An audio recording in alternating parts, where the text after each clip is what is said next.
Hey Cuzzies, I'm Sandra and a warm welcome to Mental Yak. Today I have a story that will inspire you. I'm still on the psych ward, surrounded by crazy sick men, thinking, how can I find the strength to keep going?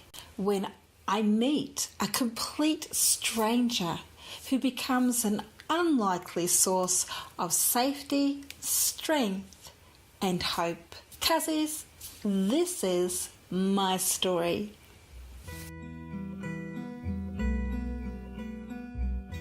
I had come onto the ward and I really started to take in where I was, and I noticed that the nurses and those who worked there were safe behind glass walls. And I started to take in the patients, especially the male patients that were just freely walking around unwell.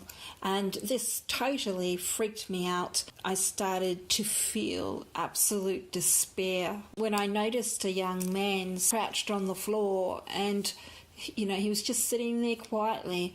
But I noticed that he had tattoos all up his hands and his arms and all up his neck. It made that man look like a very mean, nasty piece of work. And I just totally lost hope at that point. And I thought, gosh, if I've just been assaulted, well, I'm obviously going to get killed by this murderer. And so I thought, I might as well just go sit down next to him and just wait for the inevitable to happen. And I did that. And then the man spoke to me and he said, I know you. And then I'd be like, excuse me? And he'd be, I know you. I remember you. You came to my prison and you sang. Do you remember that? And yes, it was true. I had gone to a prison to sing for an inmate and his family. We had gone there to sing to them, but it wasn't this guy. And apparently this guy was in the background listening. And he said to me, you'll never understand how much your music moved me and how much it meant to me. So now talking to this man, I came to the realisation that, he was cool, calm and collected. He wasn't hyped up or anything. And what was on the outside did not match what was on the inside. As I got to know him, he turned out to be an amazing man. The conversation that we had was about why he was here. And he mentioned to me that, I'm here in the psychiatric ward because I'm sick. I have an illness and I want to get well. And he said, I'm cooperating with people so that I can get well.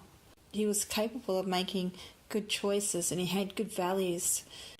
He said, I want to be well for my family. I've got children, I've got a partner, and I want to be well for them. Because if I'm not well, it affects my family. At that time, I couldn't understand, a lot of what he was saying because I was overwhelmed by sexual assault and I was overwhelmed that I had a mental illness, and I was a little bit overwhelmed for quite some time. And that sort of took me off the path of recovery. I learnt some lessons from that experience. Don't judge a book by its cover. And a mental illness is an illness.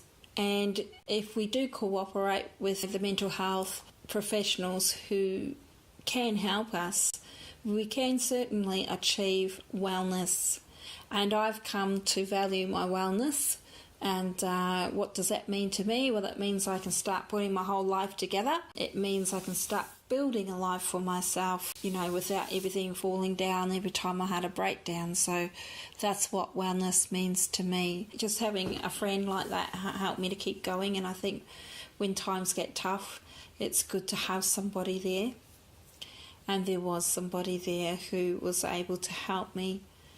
That guy, just being there was a miracle to me, and I'm just so glad he was there. Music has played a very important role in my recovery. If you come to mentalyak.com, my website, you will find my music. It's there for you to listen, and it's there for free.